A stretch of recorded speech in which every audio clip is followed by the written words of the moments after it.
lo que tú quieres hablar para con tu pueblo, Señor. Que cada uno tomemos la porción que nos corresponde en lo más profundo de nuestro corazón, la guardemos, Señor, para así mismo atesorarla y ponerla en práctica, Padre. Te pedimos que nos ayudes cada día, Señor, a honrarte y bendecirte, y también te pedimos por nuestro pastor, el cual no se encuentra el día de hoy, pero está trabajando en la obra, Padre, predicando en otra congregación. Pues te pedimos que seas con él, Señor, que ministres a través de su vida con tu Espíritu Santo a todas aquellas personas que estarán escuchando el mensaje que tú preparaste a través del pastor. Yo te pido que lo bendigas donde quiera que esté, Señor, y lo uses grandemente. Gracias, Señor, te damos en esta mañana en Cristo Jesús. Amén. Puede tomar su lugar, hermano, y esté preparado ahí en Gálatas 2 de los versículos 11 al 21. Bueno, hasta ahorita llevamos 2 prédicas, hermano, de la epístola de Pablo a los Gálatas. Amén. No sé cuántos recuerden el título de esas predicaciones. No, hermano, no me acuerdo ni el sermón del domingo pasado, que me voy a acordar de hace un mes, 2. No, pero yo se lo recuerdo, hermano, no se preocupe. El primer tema que vimos, ¿sí? Se llamó "Sea anatema antes de claudicar". Amén. Y en esta predica que pudimos ver, ¿verdad? Vimos la postura de Pablo en defensa de su conversión. Pablo nos mencionaba que Cristo en la vida del cristiano lo es todo en todo, o al menos así debería de serlo. Cristo lo es todo en todo en la vida del cristiano, y que Cristo transforma habiendo un cambio radical en la persona, así como es testimonio la vida de Pablo. Amén. Hubo un cambio radical, hubo un parteaguas de acuerdo al encuentro que él tuvo con Cristo Jesús, y asimismo dio testimonio defendiendo el evangelio ante lobos rapaces que quieren devorar ovejas. Eso fue lo primero que nosotros vimos en ese primer tema, en esa primera predicación de Gálatas. Amén. El no retroceso. Hay un cambio en nuestras vidas, Dios lo hace perfecto. No es de un día sí, 2 días no. Dios lo hace de una manera radical, así como lo hizo en la vida de Pablo. Y la segunda predicación, esa fue más reciente, creo que fue el 17 de julio, el cual fue titulado "Cristo la ley". Y ahí vimos la defensa del evangelio de nuestro Señor Jesucristo por medio de Pablo, en el cual veía que querían adulterar el evangelio, quitando o agregándole más de lo que Cristo ya tenía establecido a través de su muerte y de su resurrección. Gloria a su nombre. Y que Pablo atendió ante un mandato divino. Eso lo llevó a enfrentar a los falsos profetas, ¿sí? A los judaizantes, a los falsos maestros. Muy bien. Pero lo que yo quiero recalcar y recordar, hermano, a través de toda esta carta que estaremos viendo a los Gálatas, pues no quiero que perdamos de vista el eje central. ¿Y cuál es ese eje central? Si alguno lo recuerda, cuando recién empezamos, pues vimos de que Pablo regresa, ¿sí?, a Galacia, porque se estaban desviando del evangelio, porque estaban siendo de alguna manera atracados por falsos maestros, y ellos estaban siguiendo a esos falsos maestros, y que la iglesia se descuidaba a tal grado de que muy probablemente estaba a punto de morir. Y precisamente eso es lo que queremos llegar en toda esta carta, que así como la iglesia de Galacia, ¿verdad?, llegó a ese límite, se pudiera decir, de ser engañada, de llegar a adulterar el evangelio que es de nuestro Señor Jesucristo, pues cuánto más todos nosotros, ¿verdad?, todas las iglesias al día de hoy, y hay muchos ejemplos de iglesias que han sido pervertidoras del evangelio. Posiblemente usted conozca alguna, pero ese es el detalle. Queremos ver cómo no descuidarnos como iglesia, como congregación, o ante el descuido, cómo reaccionar. Amén. Porque podemos caer en ese mismo sistema, hermano, tanto personalmente como congregacionalmente. Y es lo que nosotros, o bien a través de estas prédicas, el mencionarlo y lo que Pablo nos enseña, ¿verdad? Si no evitarlo, ¿verdad? Cómo el actuar ante tal situación, ¿sí? Así es que vamos a leer ahora sí en el capítulo 2 de los versículos 11 al 21. Y dice así la palabra de Dios: pero cuando Pedro vino a Antioquía, me opuse a él cara a cara, porque él era digno de ser censurado. Así viene en esta versión, tal vez en algunas otras venga condenado. Dice: porque antes de venir algunos de parte de Jacobo, él comía con los gentiles, pero cuando aquellos vinieron, Pedro empezó a retraerse y a apartarse, porque temía a los de la circuncisión. Tal vez en otra diría judaizantes. Y el resto de los judíos se le unió en su hipocresía, de tal manera que aún Bernabé fue arrastrado por la hipocresía de ellos. Pero cuando vi que no andaban con rectitud en cuanto a la verdad del evangelio, dije a Pedro delante de todos: si tú, siendo judío, vives como los gentiles y no como los judíos, ¿por qué obligas a los gentiles a vivir como judíos? Nosotros somos judíos de nacimiento y no pecadores de entre los gentiles. Sin embargo, sabiendo que el hombre no es justificado por las obras de la ley, sino mediante la fe en Cristo Jesús, también nosotros hemos creído en Cristo Jesús, para que seamos justificados por la fe en Cristo y no por las obras de la ley, puesto que por las obras de la ley nadie será justificado. Pero si buscando ser justificados en Cristo, también nosotros hemos sido llamados pecadores, esto lo decía Pedro, ¿es Cristo entonces ministro del pecado?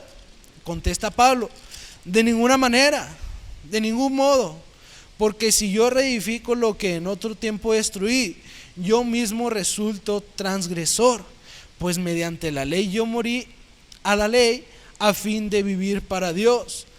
Con Cristo he sido crucificado, y ya no soy yo el que vive, sino Cristo vive en mí. Y la vida que ahora vivo en la carne, la vivo por la fe en el Hijo de Dios, el cual me amó y se entregó a sí mismo por mí. No hago nula la gracia de Dios, porque si la justicia viene por medio de la ley, entonces Cristo murió en vano. Amén.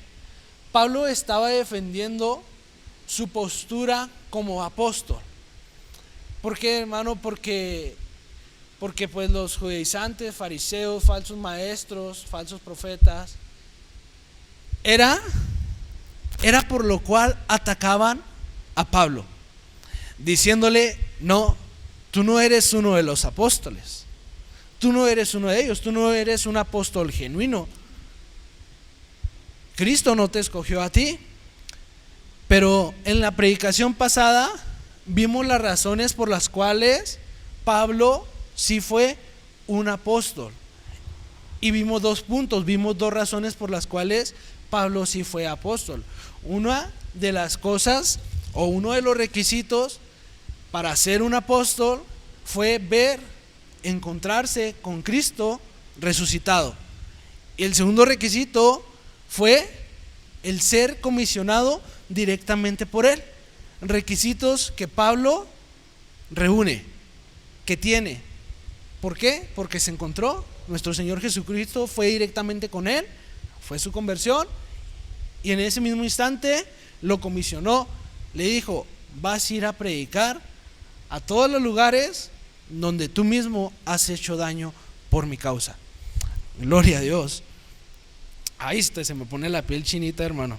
Me imagino tan solo ese momento, no sé lo que haber sentido Pablo, o tan solo proyéctate a ese tiempo, hermano, y que aquel, el peor asesino de cristianos, el mayor perseguidor de cristianos, nuestro Señor Jesucristo, lo haya tomado para trabajarle. Y dices tú, híjole, pues yo soy indigno, pero pues yo no he asesinado ni a cristianos, ni les he dicho nada en mi vida, yo solamente no quería congregarme. Y dices, yo soy indigno, pero ¿te imaginas Pablo?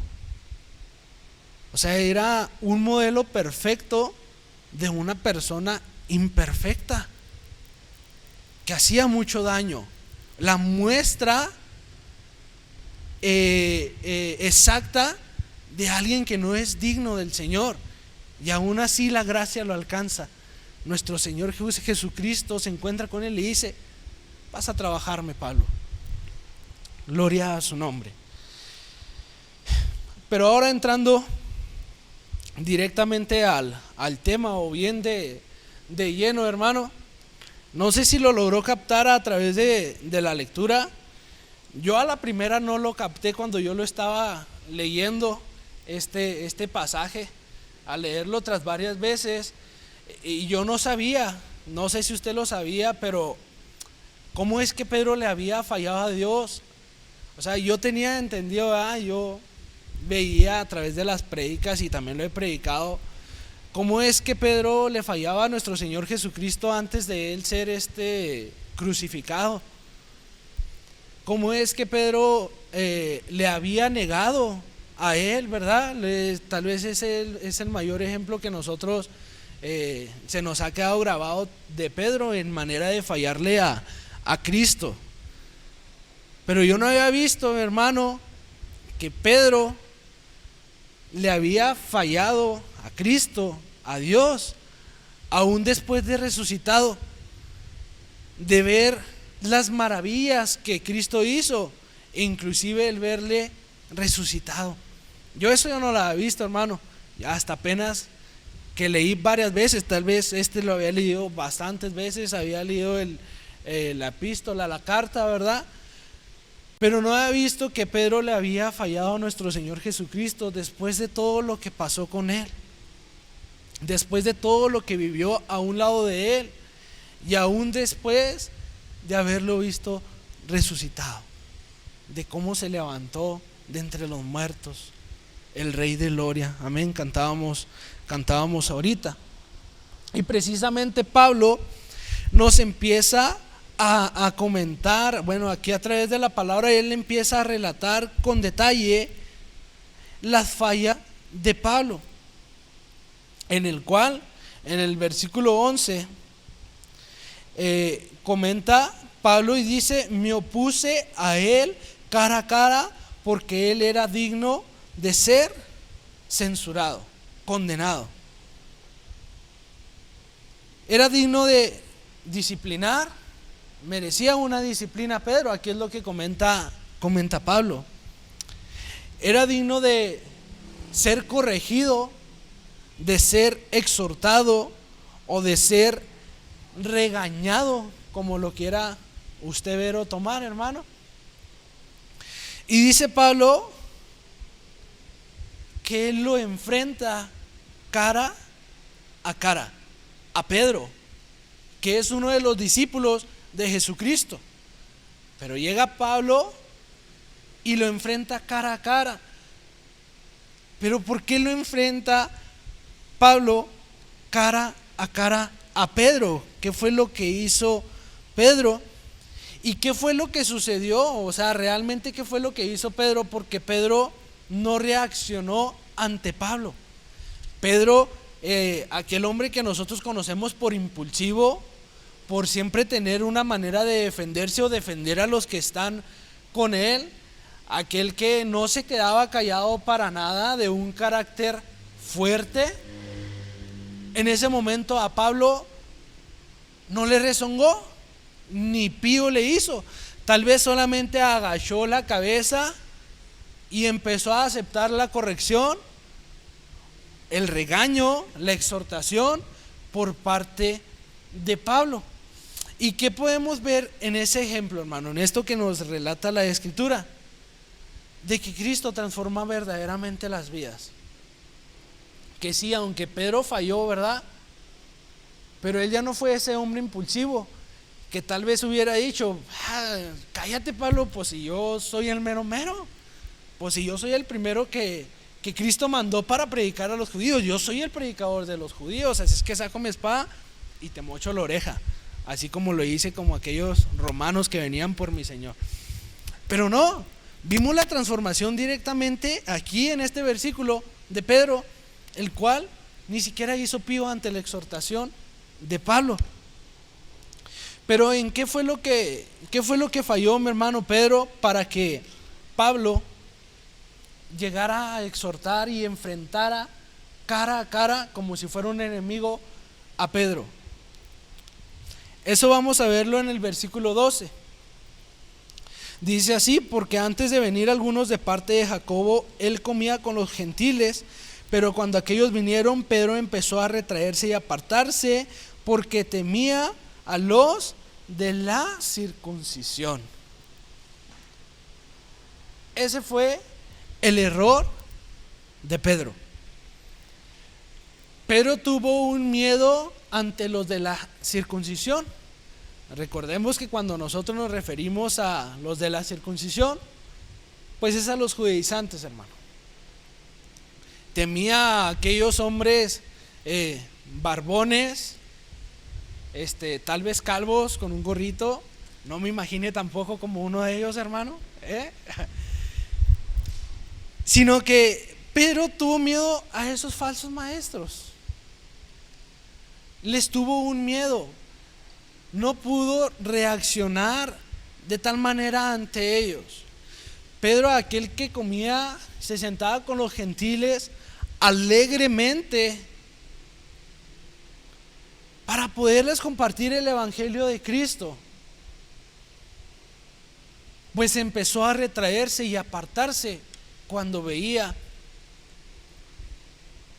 a los de la circuncisión. Dice así su palabra.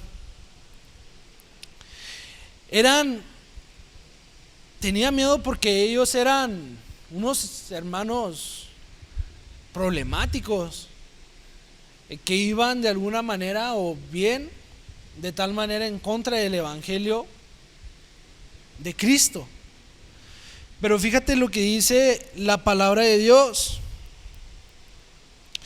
porque antes de venir algunos de parte de Jacobo, él comía con los gentiles. Amén. Aquí nos está hablando también de Jacobo, que es Santiago. Es la misma persona, hermano.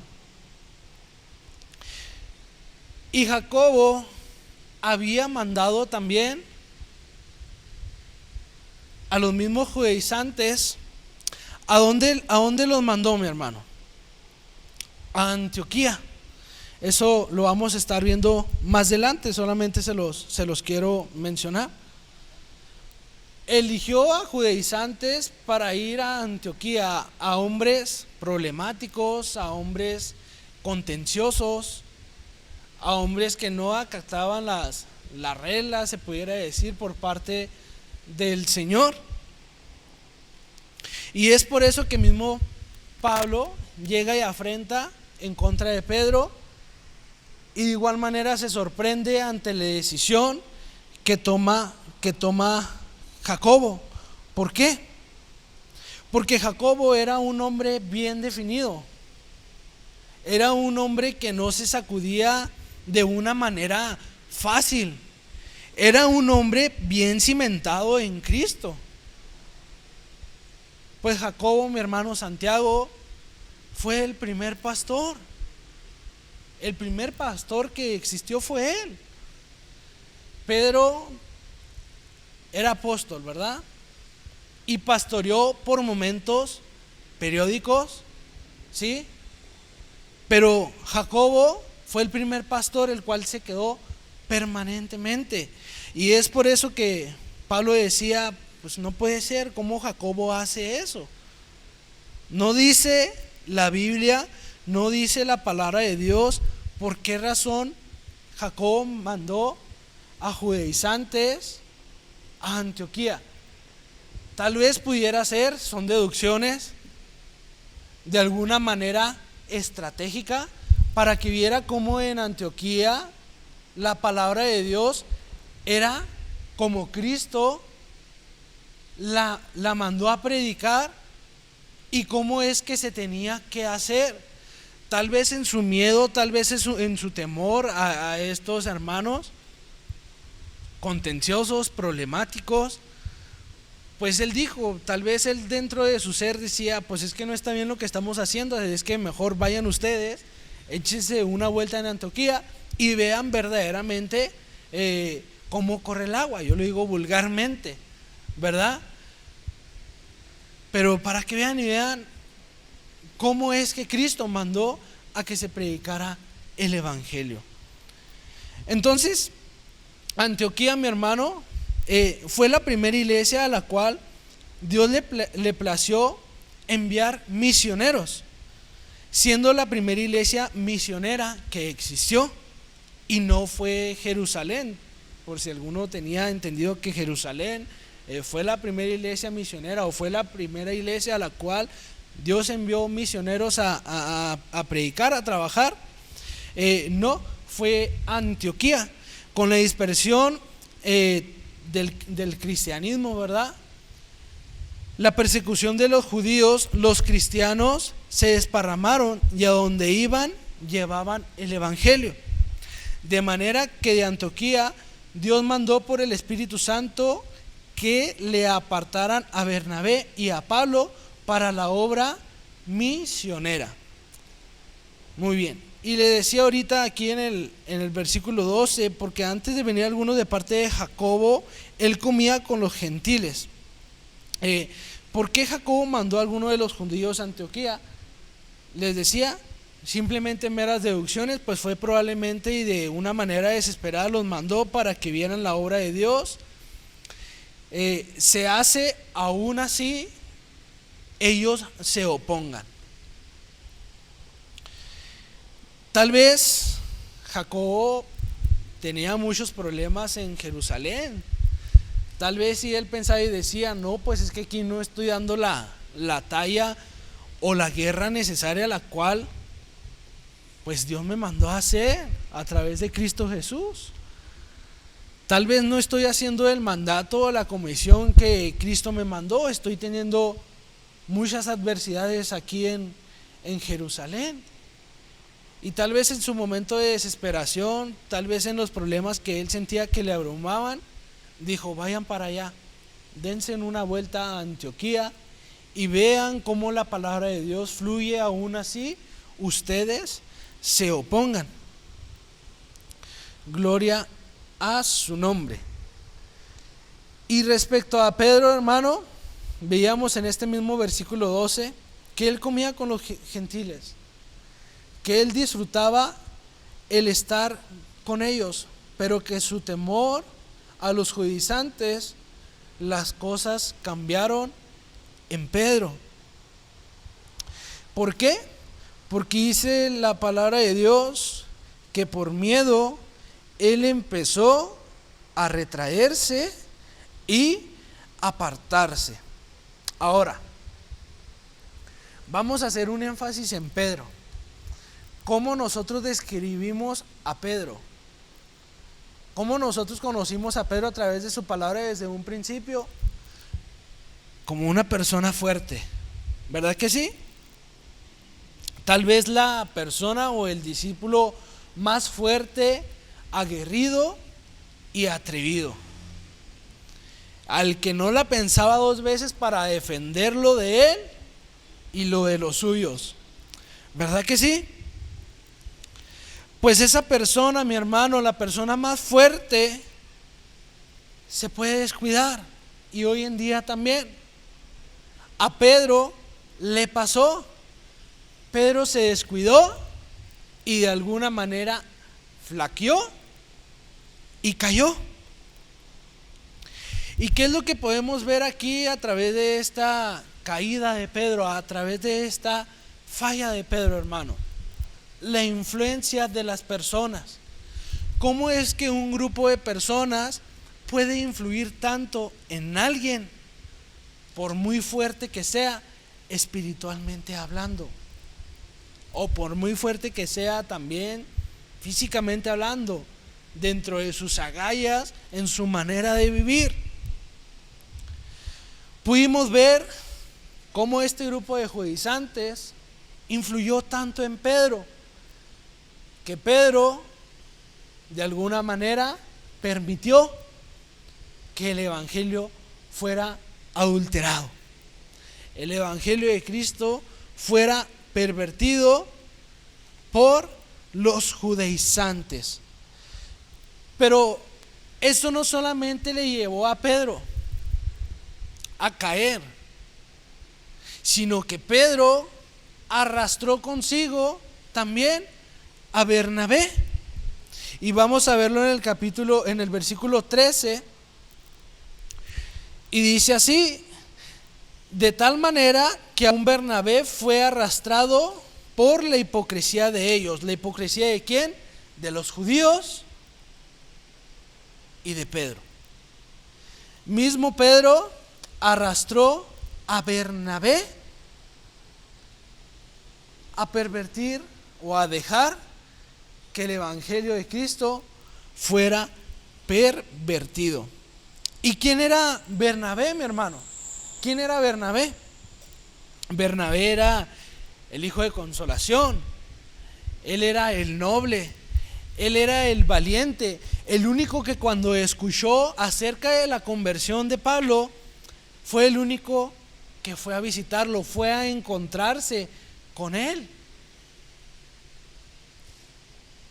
Y ese mismo Bernabé que fue a encontrarse con Pablo tras su conversión, ese mismo que fue con los discípulos y les dijo: hermanos míos, verdaderamente a Saulo, Cristo lo ha convertido, ha hecho un cambio radical en su vida. No tengan miedo, no teman.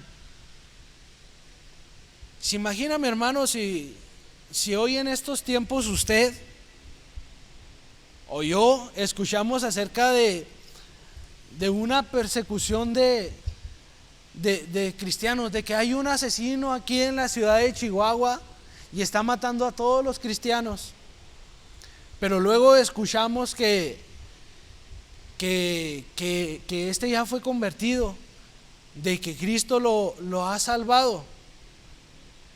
Yo no sé en la posición, yo no estoy o no me pongo ni siquiera en la posición de Bernabé, porque probablemente no me acerque a esa persona hasta que lo vea predicar en todos lados. Pero aún sin embargo, Bernabé fue valiente y él dijo: no, yo voy a encontrarme con él.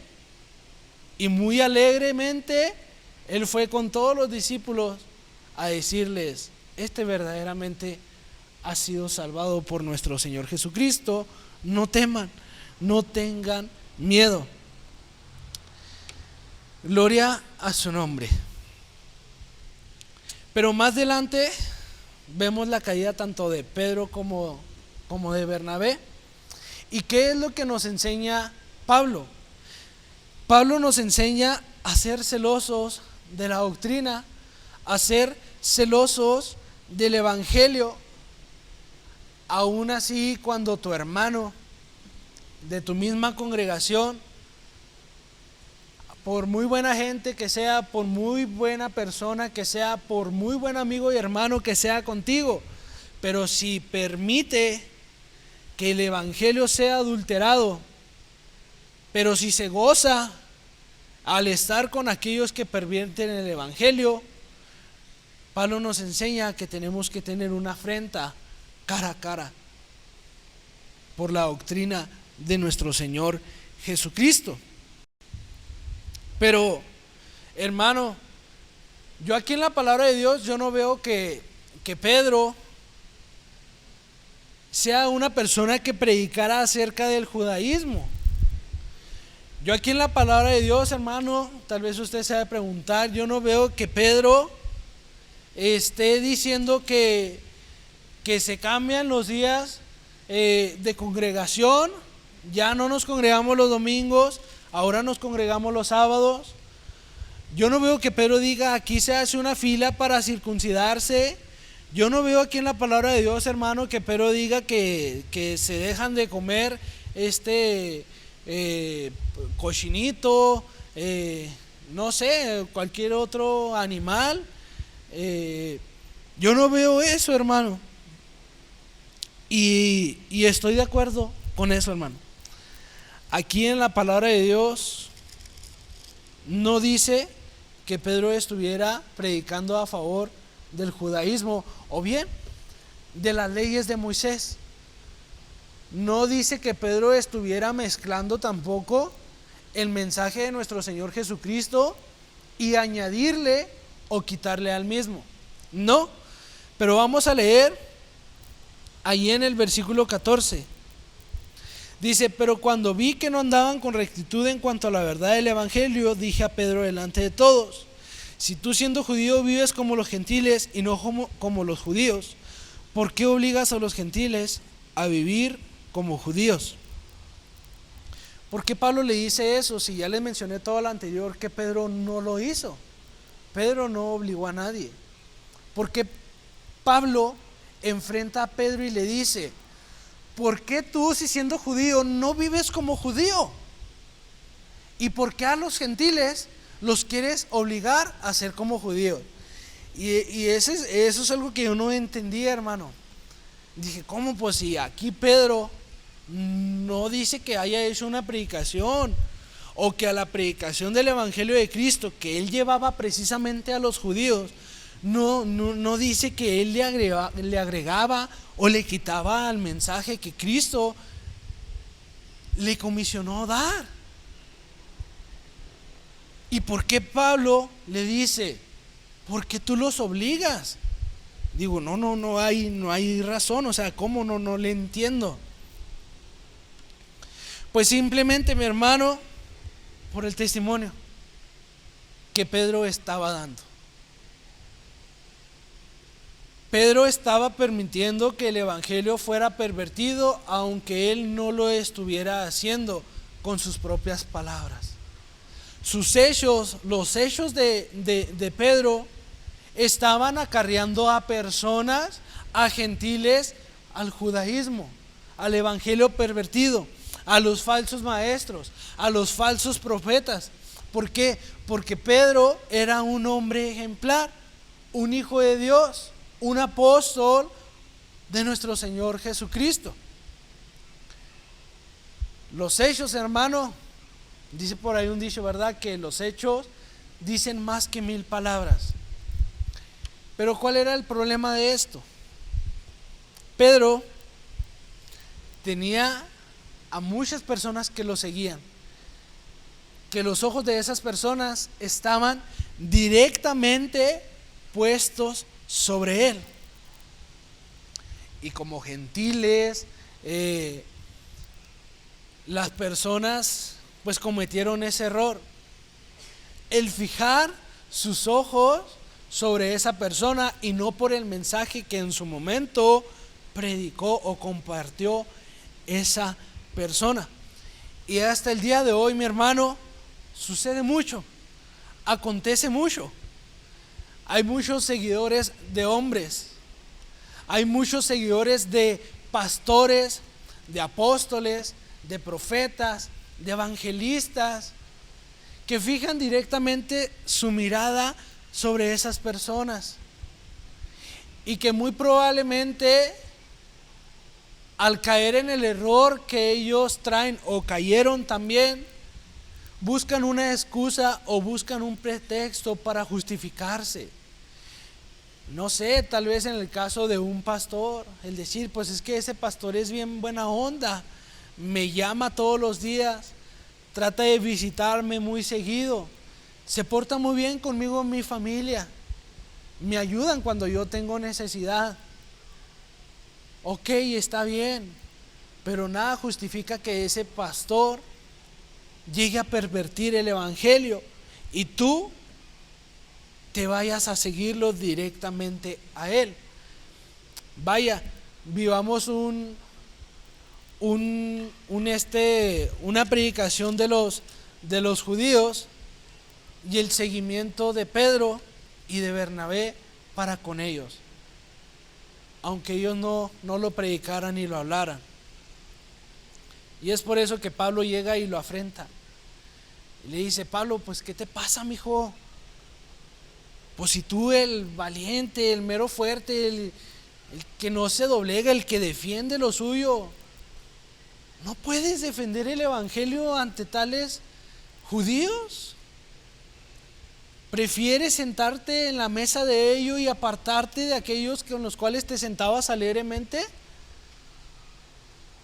¿Por qué? ¿Por qué ese miedo?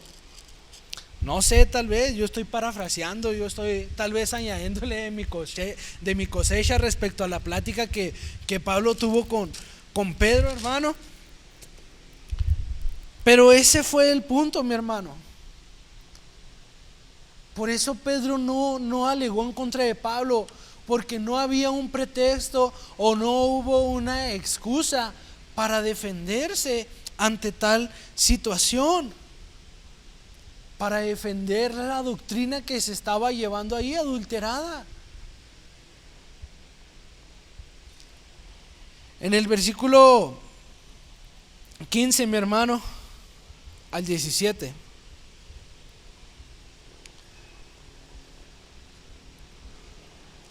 Antes de leerlo, mi hermano, te quiero comentar que la doctrina no se vende ni se cambia por nada del mundo. Aún se te presente una persona aquí como un ángel, que hasta destellos, rayitos, risitos de oro tenga, mi hermano, y sea muy buena persona contigo, que te trate muy bien, que te ayude en tu necesidad. Si pervierte el evangelio, mi hermano, y tú le sigues la corriente o permites que esa persona siga de tal manera que tú no le exhortes, que tú no le hables con el amor de Dios, así como Pablo enfrentó a Pedro, no va a haber una justificante para ti, mi hermano. No va a haber una excusa o un pretexto que pongas, porque Cristo ya te ha dejado el evangelio. Gloria a su nombre. Versículo 15 al 17. Vamos a leer. Dice: nosotros no somos judíos de nacimiento y no pecadores de entre los gentiles. Sin embargo, sabiendo que el hombre no es justificado por las obras de la ley, sino mediante la fe en Cristo Jesús, también nosotros hemos creído en Cristo Jesús para que seamos justificados por la fe en Cristo y no por las obras de la ley, puesto que por las obras de la ley nadie será justificado. Pero si buscando ser justificados en Cristo también nosotros hemos sido llamados pecadores, ¿es Cristo entonces ministro de pecado? De ningún modo, de ninguna manera, le contesta Pablo a Pedro. Y aquí uno de los ejemplos, mi hermano, que nosotros podemos ver es, por ejemplo, el catolicismo, el católico romano. Habla acerca del bautismo que se le tiene que dar a los bebés, a los niños.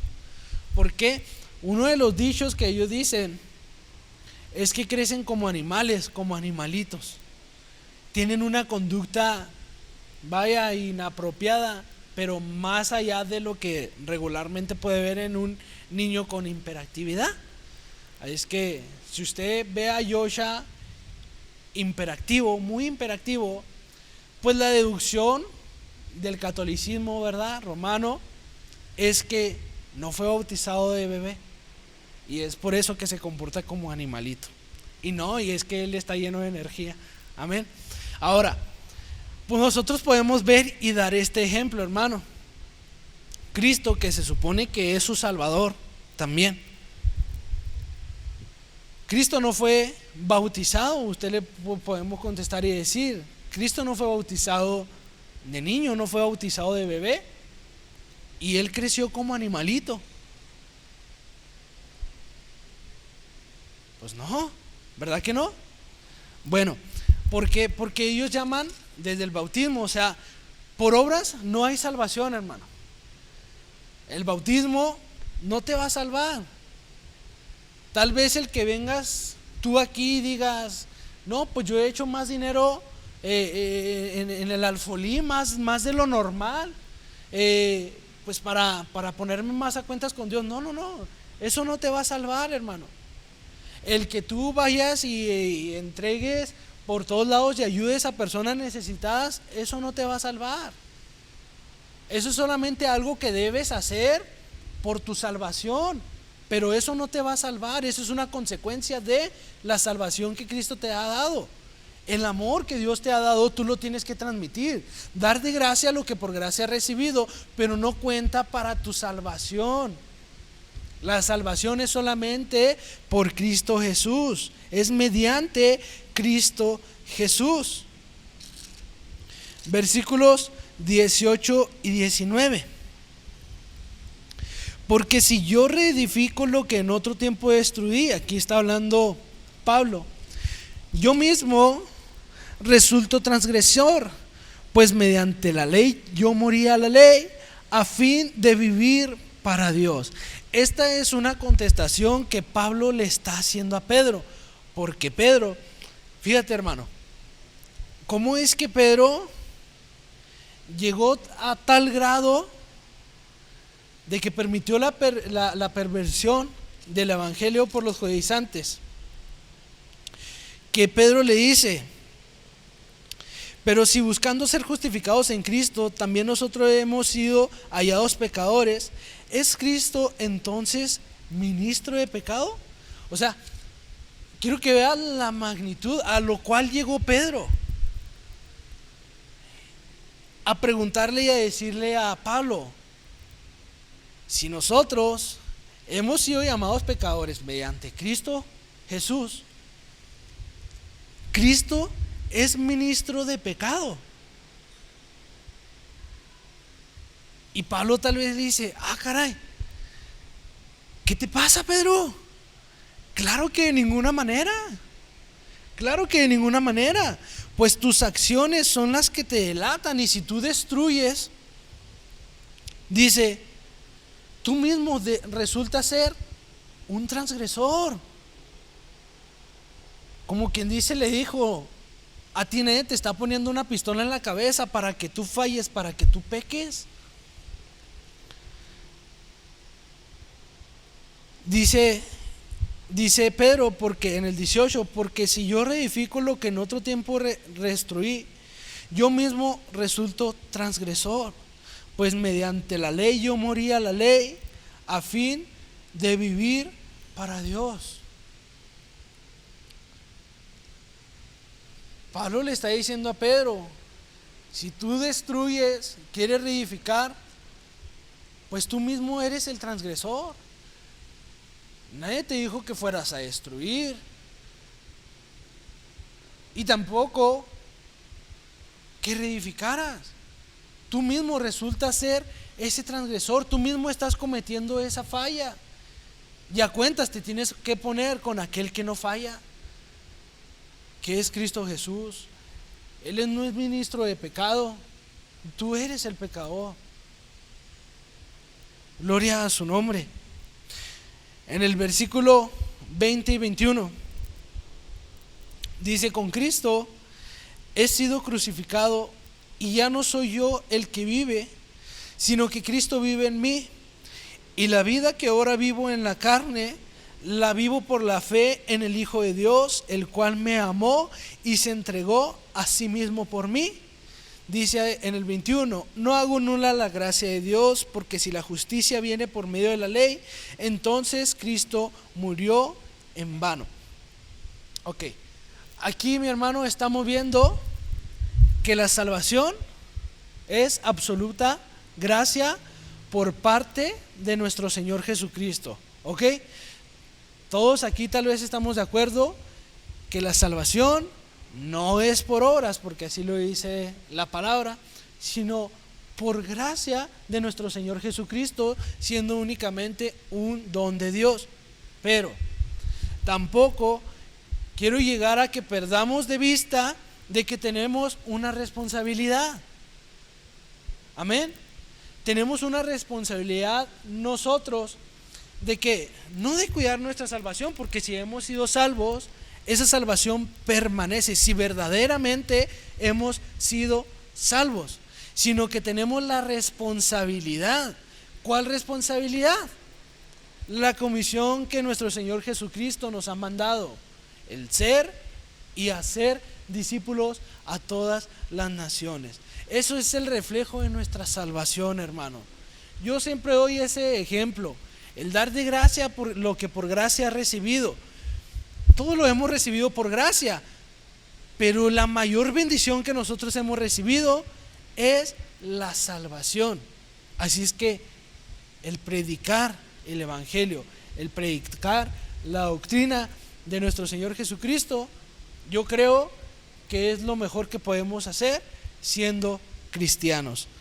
Amén. Entonces es ahí donde se complementa la salvación que viene de Cristo y la responsabilidad de nosotros de querer, de anhelar, transmitir esa salvación a alguien más, que alguien escuche la palabra de Dios y Cristo lo salve. Amén. Es como, no sé, un avión, hermano.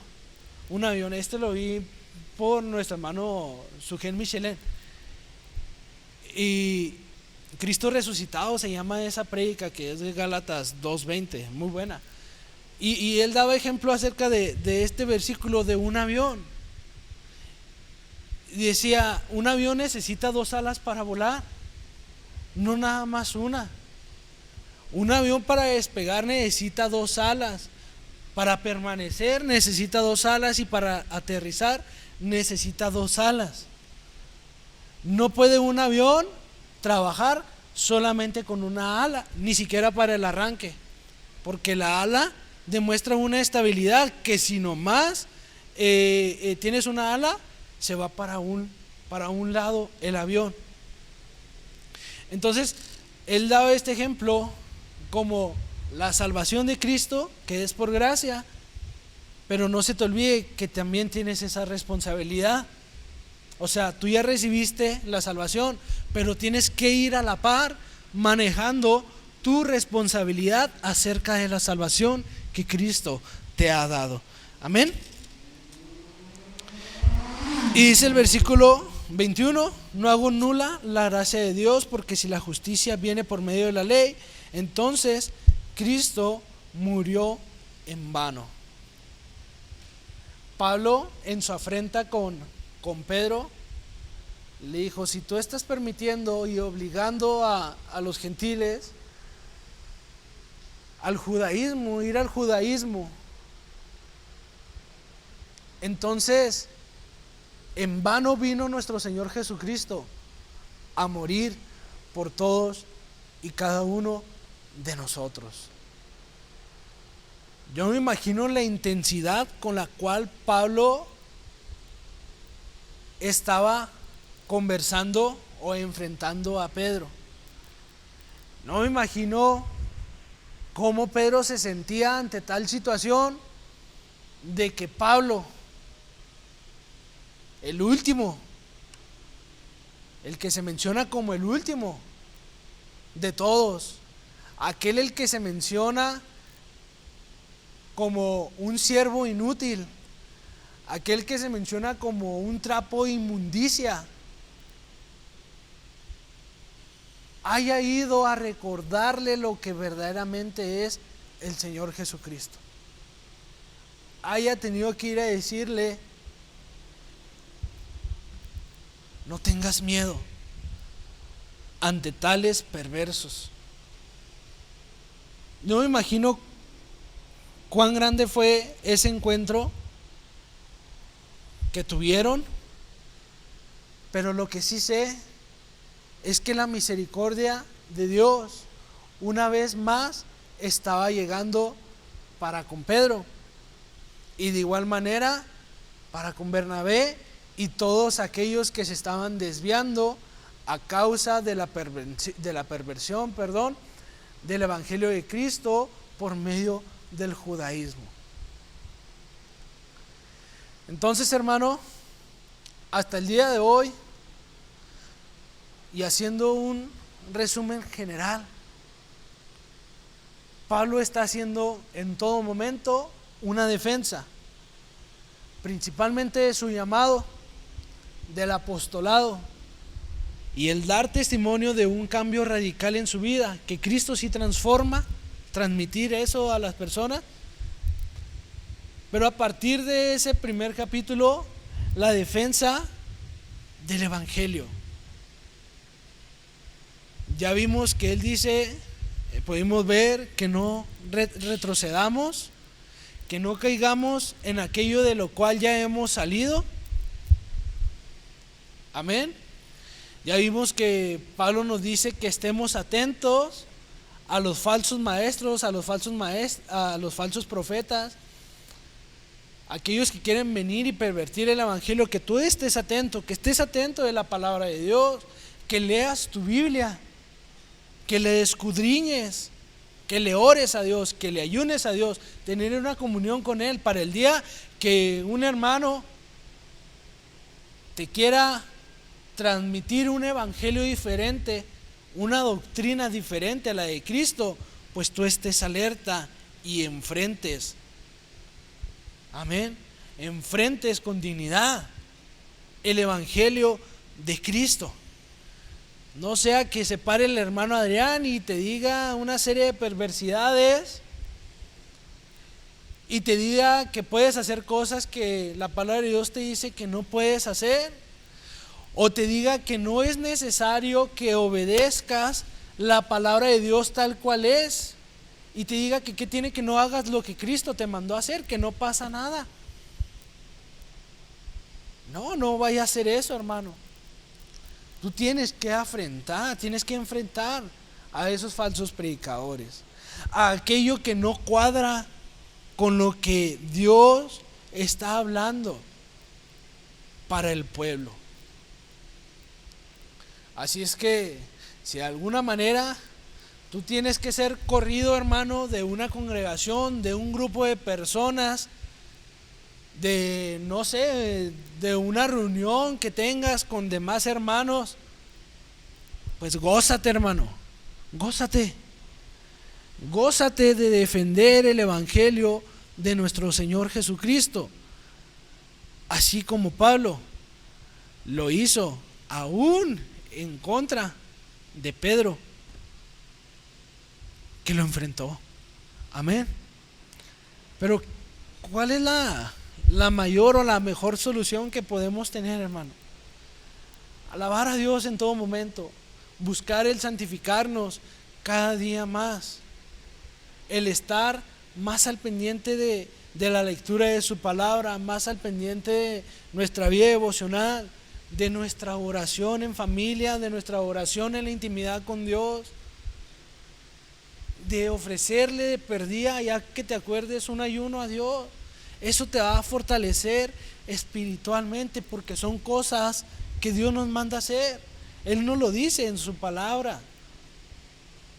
Si quieres ser una persona fuerte espiritual, tienes que obedecer la palabra de Dios, que no te lleguen a doblegar, porque es difícil, hermano, cuando una persona es bien suave, bien padre, se porta muy bien, pero cuando de alguna manera pervierten el evangelio, se tiene miedo de reaccionar. Yo te lo digo por experiencia. A mí me pasó y veía cómo nadie reaccionaba a nada. Ante ciertas situaciones, no digo, no, judaizantes, no. Ante ciertas situaciones transmitidas por medio de la palabra, no digo que todo, no. Pero sí hay situaciones en las cuales tú ves la palabra y dices, no, es que ese no es el mensaje que Dios está tratando de transmitir. O cuando ves que el hermano Adrián viene y te predica aquí bien suave, bien chévere lo que debes de hacer, lo que Dios dice en su palabra, pero él con su testimonio, o sea, se contradice todo, hermano. Entonces, alabemos a Dios en todo momento, hermano. Yo les quería mencionar aquí cuando cantábamos coritos, hay una frase que quedó muy guardada del pastor, es así, sí me gustó mucho. Y él la decía de alguna manera improvisada entre los cantos. Pero decía esto, dice, alábale, porque si no le alabas, te enfrías. Y si te enfrías, te mueres. Entonces, alábale, hermano. Alábale ahorita que puedes. Porque si no le alabas, si no te reúnes, no te congregas, no escuchas palabra, no oras, no ayunas, te enfrías. Y muy probablemente si te enfrías, te mueres, puedes morir. Así es que gocémonos en la palabra de Dios, hermano. Esto ha sido todo por el día de hoy. Yo le invito a que oremos, hagamos una oración para pedirle a Dios que sea Él quien nos ayude a ser más conforme a Él. Que le pidamos a Dios que nos ayude a ser más nuestro carácter conforme a nuestro Señor Jesucristo. Que nuestros pensamientos sean cautivos bajo la obediencia a Cristo. Amén. Y que se haga su voluntad en nuestras vidas. Señor, hoy te damos gracias en esta mañana por esta palabra, Señor, en la cual yo te pido que cada uno, Señor, atesore en lo más profundo de su corazón lo que tú le has hablado, Señor. Cada uno sabemos lo que tú nos has hablado. Ayúdanos a atesorarlo, a ponerlo en práctica, Señor, durante cada día de la semana, del mes, del año y de toda la vida, Señor, hasta el día en que tú nos llames a cuentas o bien que tú vengas, Padre. Hoy te pido, Señor, que seas tú con cada uno de mis hermanos a través de tu Espíritu Santo, Señor, y que cada acción que hagan, Señor, o que hagamos, pues siempre busquemos el darte gloria y honra, mi Señor. Que siempre busquemos el ser ministrados por tu Espíritu Santo, para que así todas aquellas personas, aquellos que no te conocen, pues puedan conocer tu evangelio, puedan conocer tu doctrina.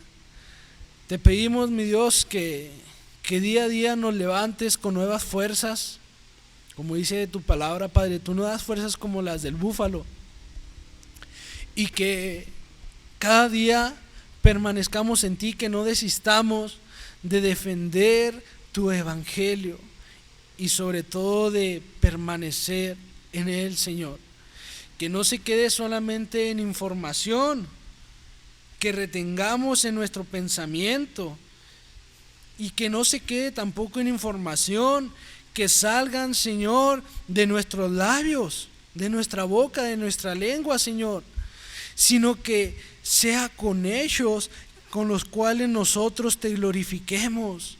Porque así como Pedro, Señor, dice tu palabra a través de la carta que escribió Pablo, que Pedro obligaba a los gentiles a judaizarse, pero no decía que lo hiciera por palabra, decía que lo hacía por sus acciones, por su testimonio, Señor.